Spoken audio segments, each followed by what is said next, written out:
네, 안녕하십니까. 깡세클로 강재훈입니다. 전일 국내 증시를 보면은 장 초반에는 이제 미증시의 하락이란 부분보다 상당히 견조하게 반등을 잘하는 그런 모습을 보여줬었는데 결국 이제 수급적인 부분이 또다시 발목을 잡는 흐름을 보여주면서 결국 이제 2% 전후의 하락으로 마감이 되는 그런 모습을 보여줬다 됩니다. 다만 이제 시장에서 1차적으로 중요한 지지라인이었던 2090포인트는 지켜주는 그런 모습을 보여줬는데 실제로 이제 계속해서 지난주부터 하루의 급락, 바로 반등, 급락, 반등 이게 반복되는 형태인데 오늘도 그 흐름이 그대로 이어진다로 봐야 될 것 같습니다. 그만큼 이제 시장에서 방향성을 못 잡고 있다라는 부분 동일하다는데 우선 이제 미증시 자체가 다시 한번 중요 구간에 또 들어왔기 때문에 여기서 또 방향은 또 어떻게 나타나냐 이거 역시도 체크를 해야 될 것 같습니다. 자, 시장 하나씩 체크해 보도록 하죠. 우선 이제 전일 국내 증시를 보게 되면 장중에 이제 2087, 8 정도까지 떨어진 모습을 보여주긴 했었는데 이제 1.93% 하락한 2093포인트로 마감이 되었다 이렇게 되는데 중요한 건 이제 거래 대금이죠. 그러니까 거래 대금 같은 경우가 6월 달에가 국내 증시 역사상 새로운 기록을 굉장히 많이 썼습니다. 거래소와 코스닥, 양시장 합쳐서 거래 대금이 30조까지 늘어나는 모습을 보여주기도 했었고요. 그리고 이제 거래 대금 자체가 일평균 13조가 넘어갈 정도로 굉장히 많은 거래소에서의 거래 대금도 형성된 그런 모습을 보여줬다든가 이제 최근 들어서는 거래 대금이 감소세를 보인다 이렇게 되기 때문에 결국 이 매물대를 넘어가기 위해서는 결국 거래 대금의 증가가 다시 한번 나타날 필요가 있다가 될 것이고 시장에서 기존에 움직이던 빅이라고 얘기하는 언택트 관련된 쪽보다는 이제 새로운 시장에서 시총이 높은 쪽에서의 움직임이 필요하다 이렇게 봐야 될 겁니다. 우선 수급에서 외국인들이 2,300억을 매도를 했고요. 기관 역시 3,500억을 매도했다고 되죠. 그래서 여전히 개인들의 매수세가 시장에서 받쳐주는 모습을 보여준다든가 문제는 이 물량이 계속해서 쌓여간다는 부분은 여전히 문제다라고 봐야 될 겁니다. 그 다음에 선물 지수 같은 경우는 1.24%, 그러니까 선물 같은 경우는 장 마감 무렵에 굉장히 좀 강한 반등이 나타나면서 하락폭 자체를 크게 줄인 그런 모습을 보여줬는데 그동안 선물 쪽에서가 베이시스가 악화가 되면서 이 부분이 프로그램 매도를 끌고 내려가는 모습을 보여줬다는데 어제 장 마감 무렵에는 하락폭을 축소했다 되면서 베이시스를 이제 마이너스 0.12%까지 축소하는 흐름을 보여줬다 됩니다. 그러면 베이스 자체가 0.3% 미만으로 들어온다고 했을 때는 프로그램 매수가 유입될 수 있다고 말씀드렸는데 그 오늘 시장에서 베이시스가 이 흐름을 그대로 유지를 해준다면 시장 자체가 프로그램 매수가 들어오면서 반등 역시도 전반적으로 나타날 가능성이 높아진다 이렇게 될 수 있습니다. 수급에서는 이제 외국인들이 장중에 매수를 했다가 매도를 했다가 결국 최종적으로는 359계약을 매수하면서 누적은 11,000계약 정도로 끝났고요. 그다음 코스닥은 역시 마찬가지로 2% 전후에 하락을 했다가 되죠. 그래서 코스닥에서도 거래 대금이 금요일까지는 10조 이상은 그래도 왔다 갔다 하면서 유지를 하기로 했었는데 이제 9조 정도로 소폭 축소가 되었다 되고 외국인과 기관 모두 890억, 1,200억의 매도를 했다. 동일한 케이스였습니다. 자, 해외 증시를 보면은 우선 이제 중국 같은 경우는 중국도 마찬가지로 이제 글로벌 경기에 대한 우려를 가진다. 그러니까 최근 들어서 시장에서 가장 많이 언급을 한 부분이 뭐냐면 실제로 V자 반등이 나타나지 못한다가 된 상태에서 코로나가 재확산된다 부분이 결국 경기 회복이 더뎌진다라는 부분을 나타내고 있는데 그러다 보니까 실물 경제와 그 주가, 이 주식시장과의 괴리가 상당히 크게 벌어졌다는 부분에서 이 부분에 대한 논란이 계속해서 나타난다 되죠. 그래서 이 부분은 앞서도 말씀드렸듯이 유동성 장세에서 실적 장세로 넘어가는 그 중간 과정이기 때문에 이런 흐름은 계속해서 나타날 수밖에 없다 된다. 그러면서 중국 증시도 0.6% 정도의 하락을 했다. 이렇게 되는 케이스였고요. 오늘 중요한 것이 중국 국무원에서 발표하는 구매자 관리 지수가 컨센서스를 충족하는 과정에 나올 것이냐 이 부분이 중요하다가 됩니다. 그래서 실질적으로 지금 뭐 경제 여건을 각국이 다 따져보게 되면 중국과 국내 우리나라 같은 경우가 상당히 좋은 흐름을 보여준다. 차별화를 할 수 있느냐가 결국 중요한 하나의 경제지표가 먼저 나타난다 정도 보시면 될 것 같습니다. 그 다음에 미증시인데 미증시는 이제 반등을 또다시 하는 모습을 보여줬다 되죠. 그러니까 미증시 자체가 계속해서 반복입니다. 국내 증시도 여기에 어느 정도 따라간다 이렇게 되는 케이스인데 급락을 보통 2% 정도를 했었고요. 그러면서 반등은 절반 정도의 1%대를 보여주고 그리고 마찬가지로 금요일날 또 2%대 중반 정도의 하락을 보여주고 어제 역시 마찬가지로 절반 정도의 반등을 했다든가 나스닥이나 S&P 같은 경우는 1.2% 정도 내외로 반등을 했었기 때문에 금요일 하락분의 절반 정도 수준이었는데 다우지수 같은 경우가 2.3%란 반등을 나타냈다 됩니다. 그래서 다우지수 같은 경우는 강세가 좀 더 두드러졌던 가장 큰 배경 자체가 보잉 737 맥스를 생산 재개한다는 부분과 그리고 일부 지역에서 여행을 좀 더 다시금 하는데 여행 취소자보다는 예약자 수가 더 증가를 한다는 부분이 이제 항공 여행 이런 쪽에서의 강세로 연결된 케이스였고요. 그 외적으로도 이제 코로나 신규 확진자 수와 사망자 수가 전일 대비 감소했다. 사실 큰 의미는 가지는 못합니다. 다만 시장에서 반등의 빌미 정도로 이걸 굳이 끄집어냈다 정도로 생각하시면 될 것 같고 그 다음에 이제 주택 판매 지수 같은 경우는 굉장히 큰 폭의 증가가 나타났다 된다. 이 역시도 동일하다가 되겠죠. 왜냐하면 그 앞전에 시장에서 셧다운으로 인해서 어느 정도 매매나 이런 것 자체가 이루어질 수 없는 구간에서 그 다음에 크게 확대가 되었다. 이렇게 보시면 될 것 같고 그 다음에 이제 빵 관련된 기업들이 상당히 많이 금요일날 하락을 하면서 시장 자체를 끌고 내려오는 모습을 보여줬습니다. 이쪽 역시도 저가 매수가 유입되면서 전체적으로 반등을 했다가 됩니다. 그리고 장 마감 이후에 마이크론 테크놀로지가 실적 발표를 했는데 마이크론 테크놀로지가 실적의 예상치를 소폭 상회하는 결과가 나타났고 지금 현재는 시간외로 상승을 보여주고 있기 때문에 이 부분은 국내 하이닉스라든지 삼성전자에 긍정적인 영향을 미친다고 되기 때문에 이런 부분은 국내 시총 1위인 반도체의 반등이 국내 증시에서 반등을 좀 더 끌어낼 수 있을 것이냐 이 정도의 차이가 될 것 같습니다. 그다음에 변동성 지수는 8.4% 하락한 31.75 마감되었고 유가 같은 경우는 이제 2.9% 상승하면서 다시금 39.6불, 40불 근처까지 올라왔다가 되고요. MSCI 코리아 인덱스 같은 경우는 소폭의 강보합으로 마감이 되었는데 최근 들어서 MSCI 코리아 인덱스가 실제로는 미증시와 연동되기보다는 국내 증시 끝나고 난 다음의 흐름으로 거의 연동되는 흐름을 보여주기 때문에 약간은 미증시와 차별화가 조금은 되어가고 있다로 볼 수 있을 것 같습니다. 달러 인덱스라든지 원달러 하주는 큰 변동은 없었다 되죠. 자, 변동성 지수 보도록 하죠. 이제 변동성 지수가 굉장히 좀 그림이 까다로워진 그런 상태가 되어버렸는데 실제로는 쌍바닥 패턴으로 상단 자리대를 한번 넘어가면서 40에서 45 정도까지 돌파 시도를 한 다음에 쌍봉을 만들고 떨어지는 그림을 기대했었던 부분인데 지금 현재는 21선은 여전히 지켜진 상태에서 상단 자리대를 두들기고 하단도 지지를 받고 이 과정으로 이어지기 때문에 결국 삼각 패턴으로 전개가 되고 있다라고 봐야 됩니다.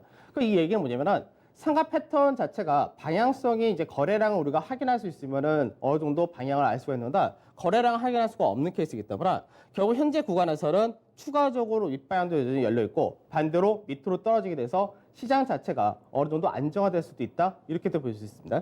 다만 이제 변동성 지수 자체가 실제로 앞전에 25선 이하로 내려가야지 시장 자체가 원래 안정적인 것이고 실제로 25선 이상에서는 여전히 변동성이 나타난다 되기 때문에 최근 들어서의 미증시도 마찬가지로 국내 증시처럼 변동성이 계속해서 이어지는 부분은 이어진다라고 봐야 될 겁니다. 자, S&P 지수를 보도록 하죠. 실제로 이제 S&P 지수와 나스닥 지수 모두 다 이제 지난주에 추세를 이탈한 흐름을 보여줬습니다. 그래서 실질적으로 S&P 지수를 보게 되면은 S&P 지수 같은 경우는 실제로 21선은 빈번하게 이탈하고 회복하고 이 과정을 보여줬었는데 중요한 추세 라인대가 앞전부터 이어오던 이 추세 라인인데 이 추세 라인대를 완전히 이탈한 것이 금요일날 이탈했다가 되는 것이고요. 그리고 나서 어저께 이제 1.47% 상승을 하면서 마감이 된 모습입니다. 이 라인이 실제로는 추세 라인 때 다시금 올라탔다. 딱 요 정도로 끝났다가 됩니다. 그러면 여기서가 이제 문제가 되는데 이 라인에서 이 부분이 되돌림으로 끝날 것이냐 아니면은 이 라인대를 회복해서 다시금 안착하는 과정을 보일 것이냐 이 기로에 다시금 들어온 그런 케이스가 됩니다. 그래서 실질적으로는 2% 하락, 1%대 반등, 2%대 하락, 1%대 반등이기 때문에 실제 여전히 하락 압력이 좀 더 강하다 되긴 하는데 이 라인대를 현재 되돌림이다 할 경우는 추가적인 하락 하나가 더 남아있다가 될 것이고요. 그렇지 않고 이 라인대를 올라가게 될 경우는 다시금 윗자리로 간다가 되긴 하는데 문제는 여기서의 매물과 모멘텀이 부족하다 되기 때문에 윗자리로 올라간다 하더라도 상승은 역시 제한된다는 부분은 동일하다 될 겁니다. 그래서 여전히 중요한 가격대가 앞전에 이제 박스권의 상단 자리였던 2,940포인트 전후가 되는데 이 라인대가 실제로 이제 61선이 올라오면서 지지 라인도 강하게 잡혀졌기 때문에 이 라인대까지가 한 번은 지지를 받을 거냐 이 부분 정도가 중요하다고 보시면 될 것 같고요. 그 다음에 나스닥을 보게 되면 나스닥은 이제 21선을 깼다가 다시금 회복하는 모습을 보여줬다 되죠. 근데 마찬가지로 나스닥도 중요한 추세 라인은 이 검은색 선 라인인데 이 라인대 상단 자리에 딱 맞춰서 끝냈다가 됩니다. 그러면 나스닥 같은 경우는 주봉사에서 흐름도 봤었지만 결국 상단을 맞고 떨어진 그림은 동일하다는 된다. 나스닥 같은 경우 거래량을 보게 되면은 금요일에 하락했던 거래량이 상당히 많았대죠. 그래서 최근 들어서 나스닥 같은 경우는 거래량이 지난주 금요일 날이 가장 크게 형성이 되었던 그런 모습이었습니다. 지금 어제 같은 경우는 반등할 때 하락폭의 절반 정도 수준을 반등하고 그리고 거래량 역시도 앞전 하락의 절반 정도 수준을 조금 넘는 수준이기 때문에 거래량을 봤을 때는 현재는 되돌림이 유력한 그림이다라고 생각을 해야 될 것 같습니다. 그만큼 지금 국내 증시도 마찬가지고 미증시도 마찬가지고 시장에서 윗자리는 막혔다라는 부분은 거의 동일하게 나타난다. 즉 그만큼 모멘텀이 현재는 필요하다가 되는 케이스입니다. 그래서 이 모멘텀을 어느 쪽에서 만들어 줄 거냐가 7월달 증시가 결국 나타날 수밖에 없는다.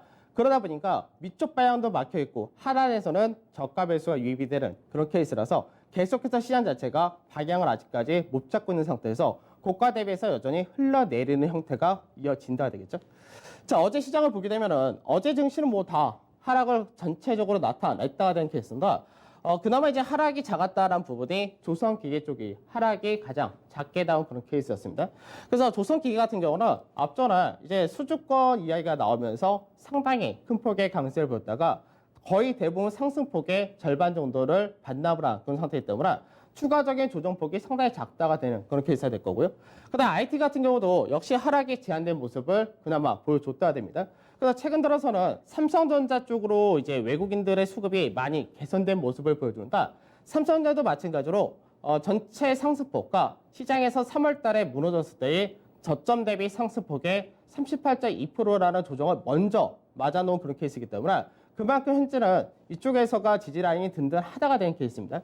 그래서 삼성전자가 이제 다음 주에 실적 발표가 있는데 실적 발표 이후에 하반기 좀 더 개선될 것이라는 기대치도 갖고 있기 때문에 그런 부분도 좋다가 될 것이고요. 나중에 또 자세히 설명해 드리겠지만 수급적인 부분에서 국내 증시가 차별화가 될 경우 그때는 외국인들의 매수가 바스켓으로 들어올 수밖에 없는데 바스켓으로 들어올 때 특징 중에 하나가 시총 상위 그대로 들어온다가 되겠죠. 근데 시총 상위가 들어올 때 기존에 먼저 들어왔었던 쪽, 주로 언택트나 이런 쪽은 배제가 될 수 있기 때문에 그렇게 될 경우가 시총 상위에서 들어올 때 우선 1차적인 부분이 반도체가 들어올 것이고 그 다음이 자동차, 금융 이런 순으로가 시총 상위가 잡혀 있기 때문에 그런 쪽이 오히려 나중에 반등이 나오기가 더 수월하다 될 수도 있습니다.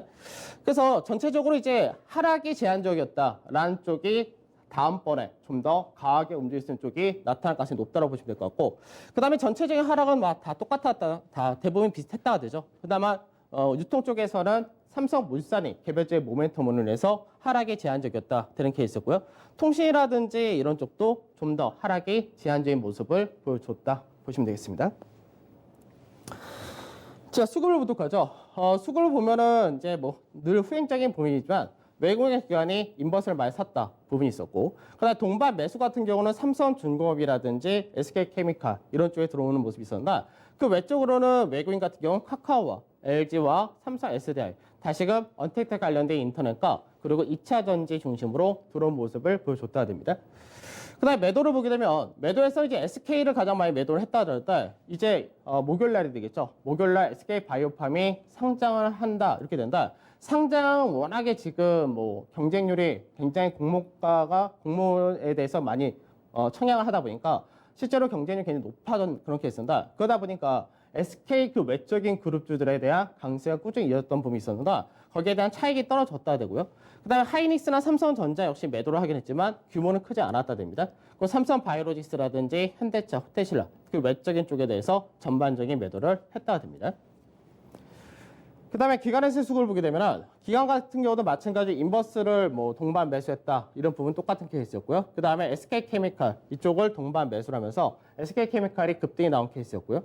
그 다음에 그 외적으로 서진시스템이라든지 오일솔루션 같은 5G 관련주들 동반 매수가 들어오긴 했지만 규모는 크지 않았다 됩니다. 그 다음에 매도는 역시 뭐 레버리지라든지 이런 쪽에 매도를 했고 그다음에 삼성전자와 LG와 세트리온, 포스코 전체적으로 시총 상위 고르게 매도를 했다 이렇게 되겠죠. 시장에서 거래 비중 한번 우리가 생각해야 되는데 제가 이제 6월 달에 이제 지수 고점이 만들어졌다라고 말씀드리면서 시장에서 수급 자체가 별로 안 좋기 때문에 변동성이 커진다 이런 부분 많이 말씀드렸던 부분이 시장에서 개인들이 고객 탁금이 많이 늘어나고 개인들이 매수를 많이 하고 이 부분이 실제로 나쁠 것은 없습니다. 다만 앞전에 말씀드렸듯이 방향을 잡아줬다. 지수 자체가 반등 쪽이냐 상승 추세냐 또는 하락 추세냐 이런 쪽에 방향을 잡아줬다. 기관에서의 연기금이라든지 투시라든지 이런 쪽에 방향을 잡아주거나 또는 외국인이 방향을 잡아주는 흐름을 보여주면 그만큼 방향이 잡아진 상태에서 개인들의 비중이 높아진 만큼 세기가 강하게 나올 수 있다. 이런 부분이 있었다.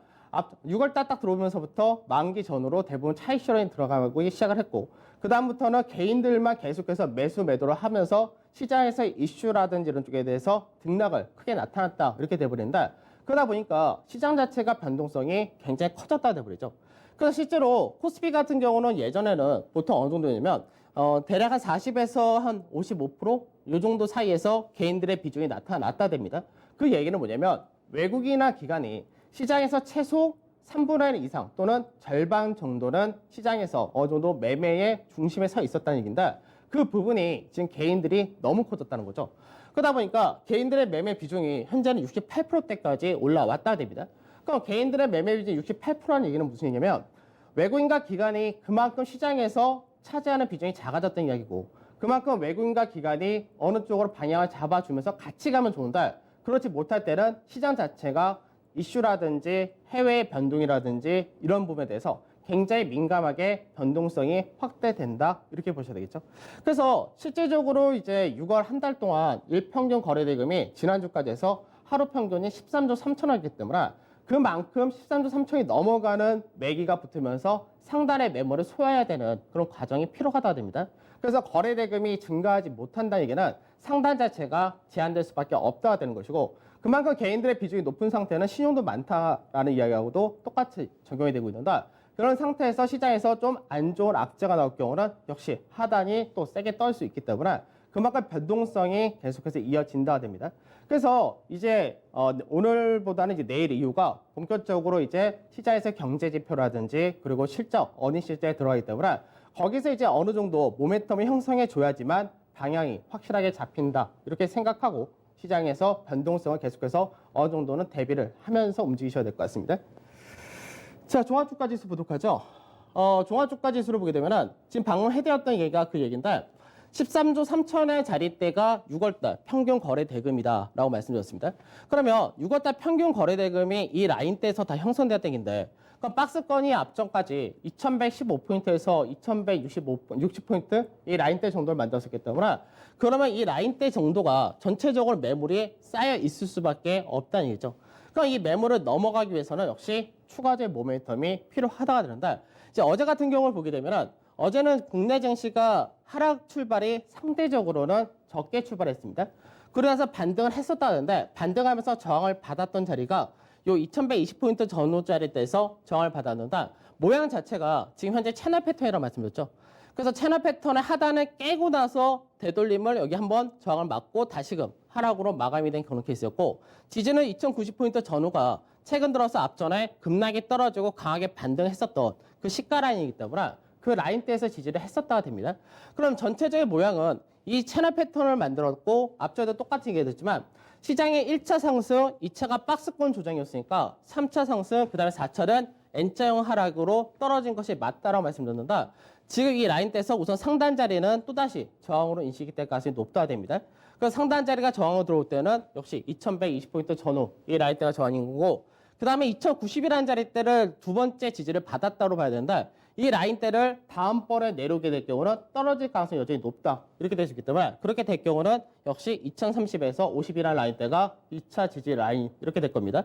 그래서 미증시가 굉장히 급격한 하락이 나타나지 않으면은 국내 증시가 차별화될 가능성이 높다 이런 관점은 동일하기 때문에 그래서 추가적으로 1920에서 1940이나 최악의 구간까지는 오지 않을 것으로 기대를 하는데 우선은 중요 추세 라인이나 이런 데까지가 요 가격인 것이고 실제로 변곡이 국내 증시 같은 경우 7월 2일 전후가 변곡이기 때문에 실제로 이번 주 수요일 목요일까지만 시장에서 어느 정도 우선은 시장 패턴상으로 볼 때는 주의를 하자 정도 보시면 될 것 같고요. 그 다음에 이제 어저께 설명 하나 못 드렸던 부분이 중국 같은 경우는 퍼로 볼 때 굉장히 현재 저평가다라고 말씀드렸는데 국내 퍼도 마찬가지입니다. 국내 코스피 12개월 퍼를 보게 되면 예전 같은 경우가 국내 증시가 14% 이런 데까지 올라간 적 있었죠. 그러니까 이런 데까지 올라갔을 때는 그 당시 국내 같은 경우가 경제 성장 자체가 5% 전후를 보여줬었던 그런 시기가 되기도 했었는데 지금 현재는 그 구간이 없이 계속해서 10년 동안은 평균적으로 11%에서 12% 정도 요 사이에서 왔다 갔다 했었다가 되죠. 그러니까 최근 들어서가 약간 올라간 모습을 보여주는데 역시 상대적으로 보게 되면은 국내 증시는 퍼 자체가 높지는 않은 케이스이기 때문에 실제로 조정을 조금 나타낸다 될 경우가 역시 12% 미만으로 떨어진다는 점에서 국내 증시는 차별화될 가능성은 여전히 높다. 이렇게 보는 관점 동일하게 가시면 될 것 같고요. 그 다음에 대형지수도 똑같은 케이스죠. 대형지수도 결과적으로는 채널 패턴의 상단 자리를 전일 저항으로 인식했다가 되는데 오늘도 아마 이 정도를 저항으로 인식할 가능성이 높다. 이렇게 될 것 같습니다. 그래서 시장에서 보는 관점은 동일하다 될 것이고 코스피 대형지수를 기준할 때는 저항 라인은 2100에서 2110포인트 정도 되고 그 다음에 지지 라인은 똑같이 1차 지지는 어저께 동일하게 받아줬었다 그런다 2차 지지 라인은 조금 더 낮은 뭐 2010에서 20포인트 정도 보시면 될 것 같습니다. 자, 그 다음 코스닥이죠. 코스닥 같은 경우가 이제 21선을 어제 완전히 이탈한 모습을 보여줬다 됩니다. 코스닥도 마찬가지로 이 구간대에 매물을 상당히 많이 만들어 놓은 그런 케이스이기 때문에 이 구간을 넘어가느냐가 사실 쉽지가 않은 그런 케이스는 동일하다 될 것이고요. 우선은 반등이 나온다 했을 때 740에서 745포인트 이 라인대가 우선은 저항 라인에서 적용을 할 수밖에 없다 되는 거고 모양 자체가 현재는 똑같이 최소한 N자형으로 떨어진다 이렇게 보이는 관점이기 때문에 1차 지지라인과 2차 지지라인은 어제와 동일하다라고 보시면 되겠습니다. 자, 투자 전략 거의 똑같습니다. 우선은 이제 이번 주, 그러니까 7월 1주차가 이번 주까지고, 오늘이 이제 6월 마지막 증시인데, 미증시는 여전히 조정 가능성을 더 높게 보고 있습니다. 그래서 아까 차트에서 봤듯이, 현재는 딱 어느 정도 방향을 위로도 한 번 더 나올 수 있고, 밑으로 떨 수 있는데, 나스닥 지수를 봤을 때는 되돌림으로 볼 가능성이 높기 때문에 조정 가능성이 여전히 높다라고 보는 관점이고요. 근데 여전히 국내 증시가 영향이 제한적이냐 부분입니다. 그래서 최근 들어서 실제로 이제 앞전에 유럽이라든지 국내라든지 미국의 S&P라든지 이런 쪽에 같이 동반해서 올라왔던 케이스인데 실제로 지금 현재 조정폭을 볼 때는 국내 증시가 훨씬 더 강한 흐름을 보여준다 되기 때문에 영향 자체가 제한되느냐 이게 굉장히 중요하다고 보셔야 될 것 같고요. 그 다음에 중국이 이제 오늘과 내일 경제지표 발표되는 부분이 있다. 그리고 국내 같은 경우는 이제 수치지표 같은 경우가 6월 달에 그나마 축소 자체가 전년 대비해서 한 자릿수로 축소했다. 이런 식으로 보고는 있는데 어느 정도 그래도 국내가 좀 더 견조하다. 이렇게 보는 관점입니다. 그래서 차별화 장세가 주중반 이후부터 나올 수 있느냐 역시 중요하다 될 것이고요. 1차 지지라인 어저께 지지를 받아줬다 됩니다. 근데 이 2090이라는 자리대가 두 번째 지지를 받았기 때문에 다음번에 2090을 만에 하나 또 오는 경우가 생길 때는 그때는 이 라인대 깬다가 되고 2차 지지라인 정도를 보는데 이 라인대 구간, 그러니까 2090 이하부터 뭐 2030, 50 요 라인대가 비중을 확대하는 구간 정도로 여전히 관점을 가지고 있고 최악을 대비하자는 부분은 만에 하나를 대비하자 정도만 어저께 말씀드렸던 부분입니다. 그 다음에 시장에서 7월 2일 전후 이때가 단기 바닥이 만들어질 가능성이 높다 이렇게 되기 때문에 이제 며칠 남지가 않았죠. 그 정도만 보시면 될 것 같고 국내 증시가 본격적인 반등은 만기 전후로 해서 어느 정도 나타나지 않을까 이렇게 전망이 됩니다. 그래서 코스닥은 지지라인 어제와 동일하다 되고 그 다음에 빅쪽가 이제 최근 들어서 언택트를 비롯한 이쪽인데 이쪽 같은 경우가 사실 거래 대금을 가장 크게 만들었던 중심 쪽이다라고 보시면 됩니다. 그래서 이쪽이 거래 대금은 워낙에 과열로 실리면서 올라갔기 때문에 매물도 상당히 센 구간이 되는 거고 시장에서 약간 안 좋은 쪽이 나오면 차익이 좀 강하게 떨 수 있는 쪽이 되는 것이고요. 반대로 경기 민감 병원 같은 경우는 IT라든지 뭐 조선이라든지 자동차라든지 이런 쪽은 앞전 전체 하락 대비 상승폭의 38.2%의 조정을 미리 받아놓은 케이스이기 때문에 이쪽이 결국은 N자형 상승, W자 쌍바닥 패턴으로 움직일 가능성이 높다 됩니다. 그래서 이쪽을 분할 매수로 접근한다가 됩니다. 이 외적으로도 이제 경기 관련해서는 수급이라든지 모멘텀 이런 부분이 7월 달에 많이 바뀔 수 있는데 그 부분은 이제 내일 7월 달이 들어오니까 그때부터 하나씩 설명해 드리도록 하겠습니다. 자, 그럼 오늘도 성공 투자하시고 저는 내일 찾아뵙도록 하겠습니다. 감사합니다.